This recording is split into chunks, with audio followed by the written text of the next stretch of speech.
We are here in Atlanta, Georgia, with Mike Donahue of AgriStats. Mike just gave a presentation about the challenges facing the industry at this time. Mike, what's happening with feed cost in the industry right now? Well, Gary, we've seen in the last 7 months a significant increase in the cost of corn primarily.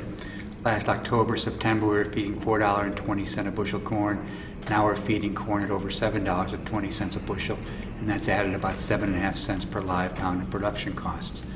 This increase in cost is likely to consider because the futures markets are telling us that we'll still be feeding $7 corn through the end of 2011 and possibly into 2012, depending upon the size of the U.S. harvest of corn in 2011. So we've got an awful lot of uncertainty going on, an awful lot of volatility in the marketplace associated with the cost of raw materials coming into the live operations of our chicken industry.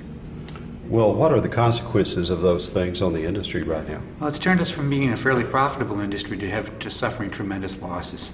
There's no way that we can pass on the cost fast enough to the consumers. We also are dealing with the consequences of 40% of our corn crop going into ethanol, not 40, 35% of our corn crop going into ethanol as opposed to being able to use that for feeding animals. So unless we get some relief on the production side, this industry is going to be struggling with higher costs, the highest cost we've ever seen. Well, how is the industry changing and meeting these challenges now? People are trying to get their prices up.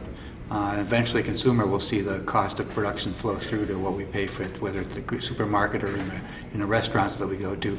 But people locally are just keep on trying to improve their performance factors, feed scheduling, formulations, etc., use of alternative ingredients, including distilled dried grain solubles, bakery meal, the increased use of enzymes to make more of what's in corn and soybean meal available to the chickens that we feed.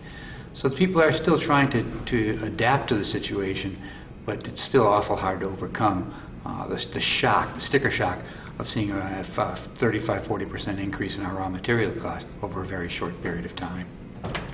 Well, I guess that's some of the challenge, but some of the good news perhaps is the efforts by industry managers are really having a greater impact today because of those higher costs.